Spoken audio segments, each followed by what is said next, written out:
الديمقراطية حاضرة هنا، والجميع ينتظر دخول المنتخبين، المنتخب مغربي بحلة جديدة في وديي إسبانيا. شيلي فزنا بالثنائية وكذلك تعادلنا مع الباراغواي. حقيقة أعطت معالم منتخب جديد بروح هجومية نتمنى أن تستثمر بالوجه المطلوب في الدور الأول لهذا المونديال الذي وضعتنا قرعته في المجموعة السابعة. رفقة الدقائق الأولى هي في فرصة لقراءة كرة في الوسط، والحكم لم يعني عن شيء.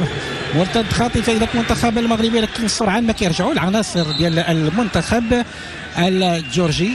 الحكم اضطر انه يوقف اللقاء لان احد مبكرا هنا حي، لكن يقول الحكم هناك ليه وإلى بغتيه منذ الانطلاقه، وهذا الشيء اللي بغينا. هدف فعلا انصاري، اكيد هذا الهدف غيعطي ثقه اكبر للمنتخب المغربي، وكذلك اللاعب النصيري الذي مر بفتره فراغ جعلته يشك في امكانياته، وكان حتى المدرب وليد قال هذا ولدنا يجب ان نعطيه الدعم. التركي يحيى جبران مع ديال اللعابه كانوا دايرين به مراقبين، يعني مراقبه كالظل لانهم لودغوا مبكرا بغيتوا بهذا الهدف وما يقضي الدوري. الحمد لله مرت بردا وسلاما حتى الى غيطلعوا اللعابه لخلق كتيلي، ولكن مرتد خاطف عدديه. محاوله المرور، ضغط متواصل على المنتخب المغربي. وفال جميله يا سلام، ما كاينش خطا، لكن الفكره كانت وقتها جميله. كانت محاولة مرتد خاطف حذاري، محاولة المرور. ماذا يقول الحكم؟ مواصلة اللعب. أنا أتمنى أن اللعابة ديال الدفاع يحتاطوا أولا. العالي المغربي تمويه جميل، يعني عندهم هذه أشرف حكيمي نفذات، لكن مشات قريبة. وضربة تماس للمنتخب الجورجي. كتذكروا الارتقاء اللي تجاوز 2 ديال الامتار قبل 4 سنوات ديال النصيري. يجب ان نؤمن ان احد اللاعبين اللي كان يثيق فيه الحارس بونو غادر صوب البارسا، والمباراة تتوقف مرة أخرى لأن اللاعب رقم 19 جورجي تشايفيلي سقط الأرض، وهي مناسبة نذكروا بمسارنا في المونديال. الانطلاقة كانت في سنة 1900. افتكت الكرة، الحكم غير هنا نتحفظ على ترك المساحة الفارغة في الخلف لأنها كبيرة بمنتخباتها التقليدية، لكن لازم عمل أكثر في العمق. ضربة خطأ لفائدة المنتخب المغربي. قلت ضروري الاحتياط لأن شفنا بالأمس تمريرة خاطئة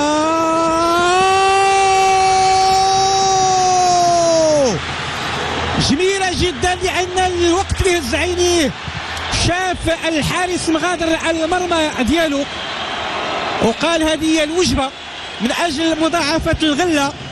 شوف التفاعل ديال الجمهور المنتخب المغربي، جميلة اللقطة بكل صراحة. حكيم زياش الذكي كيبقى ذكي طبعا. هدف يعطي الحكيم الثقة التي افتقدها لأشهر كثيرة.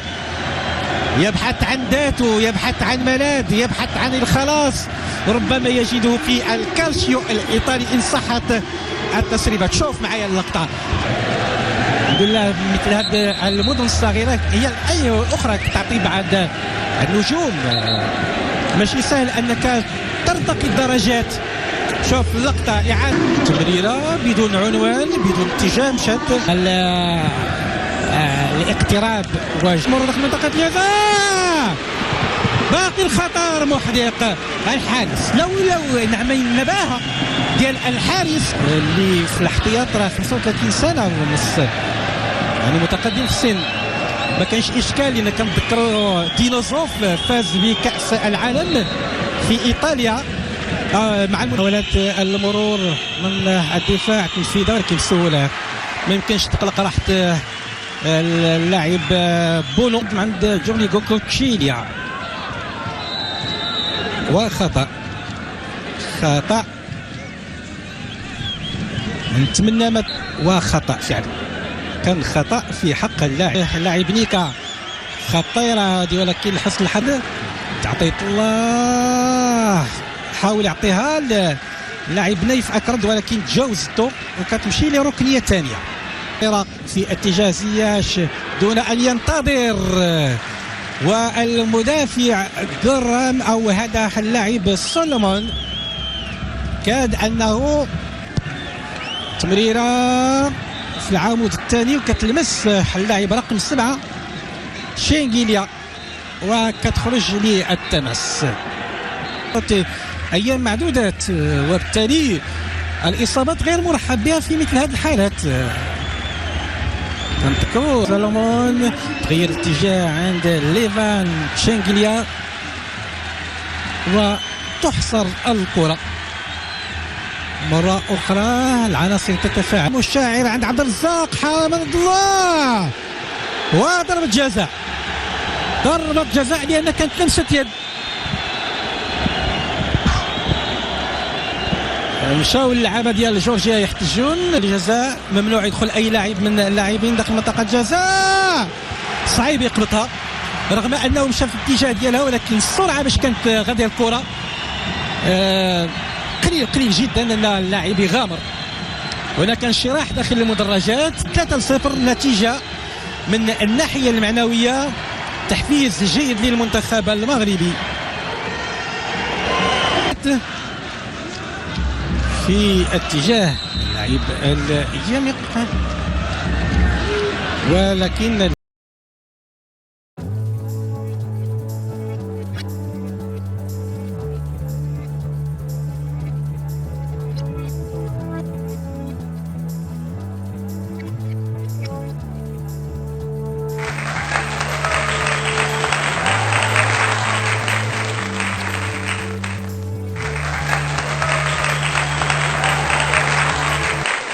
شكرا لكم على الزيارة والمشاهدة. لا تنسوا الاشتراك بالقناة وتفعيل زر الجرس ليصلكم كل جديد، والسلام عليكم.